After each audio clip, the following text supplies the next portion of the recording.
Now, look, Jake Browning, great game. Yeah. But I've seen Ryan Fitzpatrick play a great game. I've seen Joshua Dobbs play a great game for 2 or 3. But that doesn't mean they're going to do that consistently. Here we go. Who they think gonna beat them Bengals? Who they think gonna beat them Bengals? Nobody!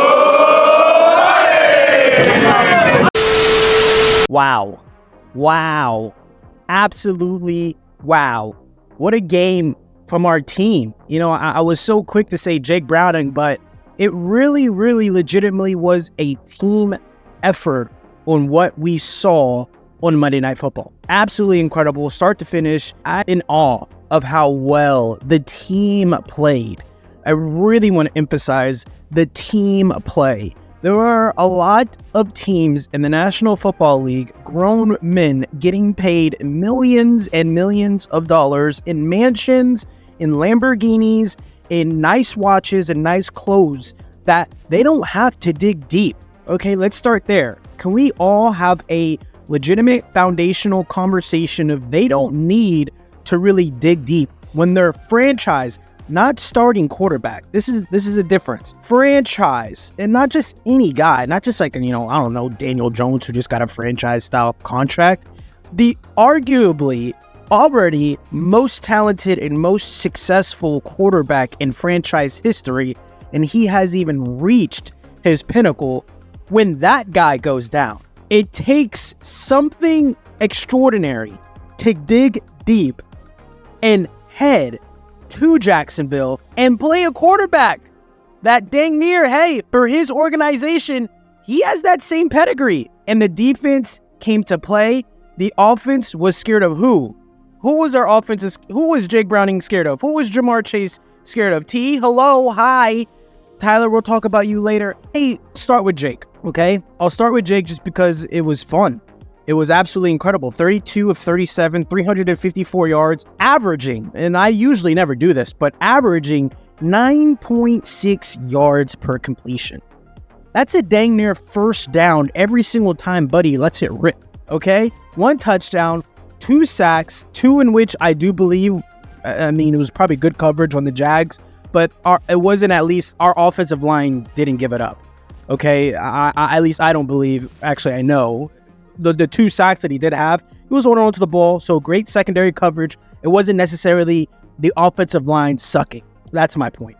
Let's talk about a few things. Jake Browning did something that I've seen Joe Burrow do, something that I get the same feeling when I see Patrick Mahomes. I get the same feeling when I see even newly CJ Stroud. The camera angle when you're watching a football game, it's not an all 22 film. You can't see everything. You can only see what the offensive line, the defensive line, linebackers, and the quarterbacks and stuff like that. There's certain things, there's certain players, certain quarterbacks that when they just let go of the ball, when they just let it rip, you don't even know where it's going, you don't know how far it's going, you only see the ball in the air, you don't even see the receiver that it's going to, you don't see the safety help, but you trust. No matter what, as soon as you see that ball leave their hands, you already know they're making the best decision on the field. It's the perfect decision to make. And I saw Jake Browning do that. He got me in that place to where it's like every time I saw him let go of the ball, I was like, this is the best decision. I don't know where it's going yet. I don't know who's about to complete it yet, but it's not going to be a dumb pass and it won't be an interception more than likely. And he did that, which was crazy, absolutely crazy to see. And so, I can't wait for the Steelers rematch, honestly. Jake Browning's first start and, his first real start for it to be the Steelers, that definitely sucks. That's a good team, good defense at least. But I'm going to be happy for next week against the Colts. That's going to be a very, very great feeling. And I believe that's going to be our home game too. So, us at home, us feeling as good as we feel, as we normally feel in December, things are looking crazy, good. I guess at this point in time, and I'll be honest, guys, I was definitely, and this is why football is so important. This is why football is so special, because I was definitely on, I'm not going to lie, I was on draft time. I was just looking at the draft. I was diving into players. I was diving into draft slot positions, potentially. I think I'd be foolish, and we would all be foolish to, say Super Bowl contenders. But, I definitely want to be where the guys are at, and I want to say, yeah, I'm here for playoffs, 100%. Let's get a wild card spot. Yeah, we're not getting the AFC North, but let's fight. Let's fight. Screw playoffs, screw championships, screw all that. Let's do Joe Burrow a good due diligence, and let's fight. Let's do what Joe Burrow would do. I guess that's the better mentality.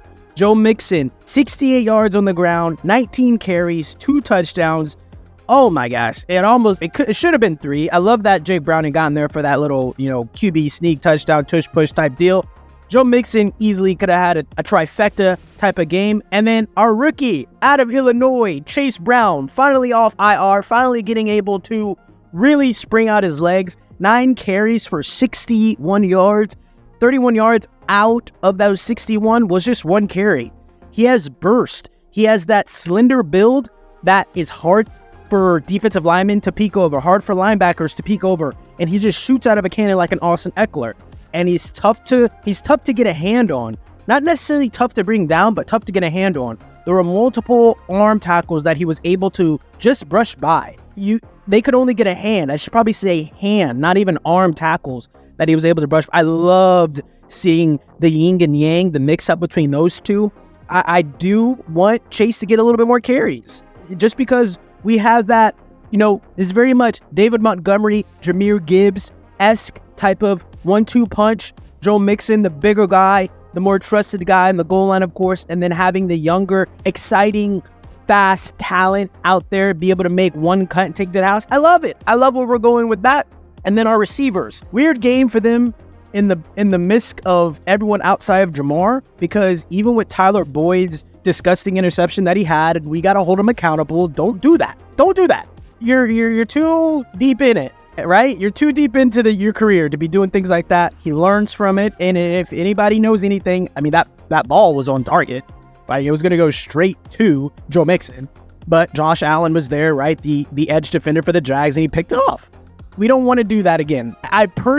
This is me personally, if you're that team, and if you're them dudes, and if you're playing the way that we have been playing, why are we doing trick plays? Honestly, Zach, you did a phenomenal play calling day. I have never seen anything like this. The fact that you were able to get Jake Browning into these certain situations. Now, we got to be honest, okay? When Joe Burrow is in the backfield, and it's Jamar Chase, T. Higgins, you put whoever. When Joe Burrow's back there, it's 2 high shell all day, every day. 2 high shell all day, every day. I'm assuming the defensive coordinator for the Jags didn't understand that any quarterback can pretty much throw it deep to Jamar Chase.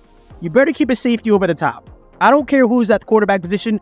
Defenses, Jamar and Jake Browning, just put you guys on notice. You better have safeties over the top of our X and our Z, both T and Jamar, 2 high shell, just the way you guys been playing it all year long, okay? And if you don't do that, and you want to play some weird soft cover 3 or something, I don't even know, y'all want to actually man press Jamar Chase with 1 safety over the top, you're going to get embarrassed. That's just actually stupid. I got mad. When I see Jamar Chase running down the sideline on that 76-yard touchdown, I think I was actually pissed that they're doing that. Don't get it twisted. Don't think you're any more better than what you actually are. In order to beat the Bengals, you better be in a 2 high shell. Because at the end of the day, we could just throw it deep. That's one of the easiest passes to do in the National Football League. Throw it deep to Jamar Chase.